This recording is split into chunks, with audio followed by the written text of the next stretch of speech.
Здравейте, приятели! Аз съм Петър от Изстрел.com и днес, 5 май, ще ви взема с мен в Габрово, където ще се проведе събитието Ден на професиите на храбростта. И докато вие се наслаждавате на красивите кадри от прохода Шипка, аз искам да благодаря на Сдружение Приятели на Българската армия, които ме поканиха на това събитие.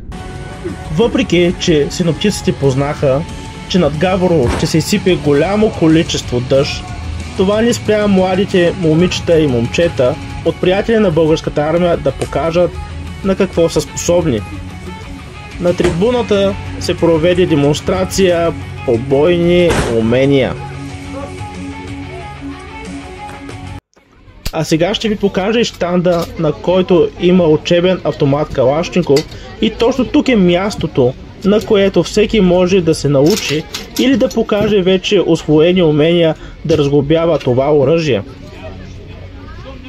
Също така има и пълнител с учебни боеприпаси, ако някой иска да се опита да лентова бързо от 30 патрона.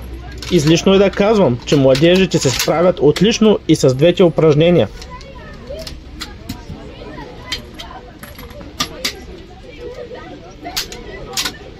Голямата изненада за мен беше щанда на Национално дружество Традиция Габрово. Въпреки лошото време, те ни показаха и разказаха много. Антон Коля съм от Национална дружество Традиция. Днес ще ви разкажа за униформата на българския войник от Втората световна война. Аз съм облечен с образец на тази униформа. Тя като цяло е интересна униформа, има доста елементи по нея. На първо място ще започна отгоре надолу така да вървя по униформата и ще ви разказвам за части, които знам от нея, като неща, които униформата разполага. Трябва да сме наясно, че това е било вече българска армия. Имало ясен установен образец на униформи, които са носени от различните чинове.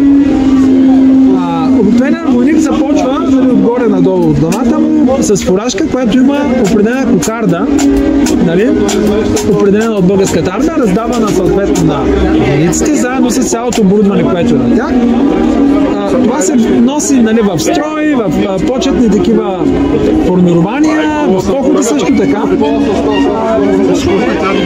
В боевете са използвани съответно каски, които са германски каски, образец М16 мисля, че беше тази, ако не бъркам, с определен декал тук в дясната част е сложен съответно националния флаг с определен ъгъл направен. Надолу униформата като цяло има куртка, която е с специфични капаци, няма джобове, прилича на джоб, но не е джоб. Така се бе направят, това с едно определено затваряне, една такава лента отпред, с която затваря. Това е след Балканската война. Балканската война е колежката, може да снимате и нея. Тя е малко по-шарена униформа и била малко по-видима по време на боеве. Затова за Първата световна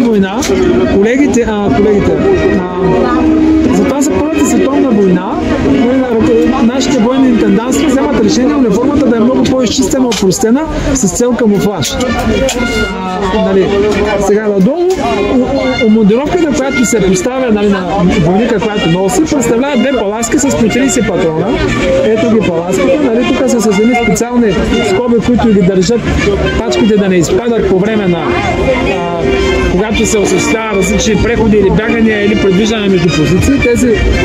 Тези скоби държат пачките патрони да не падат. Пачката патрони представлява такова нещо, само че това са малко по-съвременни патрони, истинските са малко по-дълги с боен заряд. Тези са халосни патрони. Освен тези патронни чанти, които са паласки, униформата и войника носи със себе си още 180 патрона, които са разположени в една такава чанта. Патронна чанта. Тя стои основно на гърба му, на войника, под раницата. Раница в момента не нося, но има една специфична раница войнишка, която е с одяло, с различни туалетни принадлежности, бельо и други неща, които войника си ги носи, заедно и с брезент, И още няколко други неща си ги носи отзад на гърба. Специфично на гърба се поставя лопатка. окопна лопатка, която лопатка може да бъде разположена и с дръжката надолу, може и нагоре, може да се поставят и кирки. Един от 8 войници е носил 8, е носил кирка. Останалите 7 носят лопатка. Окопна лопатка, специални шанчеви инструменти. Повечето неща са реално производство Австро-Унгария и Германия и други такива европейски страни. Другото, което разполага съответно униформата е с щик, който е за оръжието, за което ви разказах, легендарната пушка Малнихера, която е била на въоръжение в нашата българска армия, с която пушка ние постигаме едни от най-големите си военни победи въобще в историята на българския народ. Друго интересно, то е нормално, войнишка манерка, специфична, с плат малко и с кожен елемент, може да го дадете. Нямам запушалка за нея в момента, загубена е. Надолу, като цяло, курката споменах за нея. В летните боеве и по време на летни преходи, войници носят едни сиви ризи, в момента нямам да ви покажа такава. Това е, някой път, когато е топло, може да не видите с сиви ризи и пак с този колан, с нещата, които са по него.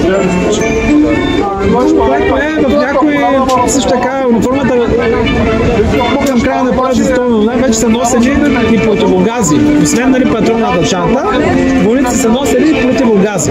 Няма в момента да ви покажа, пак на едни такива ремъци, противогаз, защото реално имало вече газовите снаряди, там англичани и французи са почели вече да използват газови снаряди, на нас са не били необходими.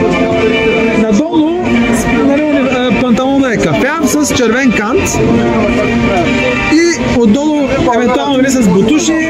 Някои хора даже им се мръзнали бутуши, пък те после са ги прибирали и са си носили цървулите и навоите, защото българският народ като цяло е бил свързан с земята, народ, който обработва и е свикнал да е с нея и съответно тогава обувките им са били предимно цървули от телешка и от свинска кожа и навои съответно и затова хората на много снимки, ако гледат от Първа световна война, има много войници, които са и с навои, по-старите обувки и неща, които хората са си използвали за подвижване и за работа.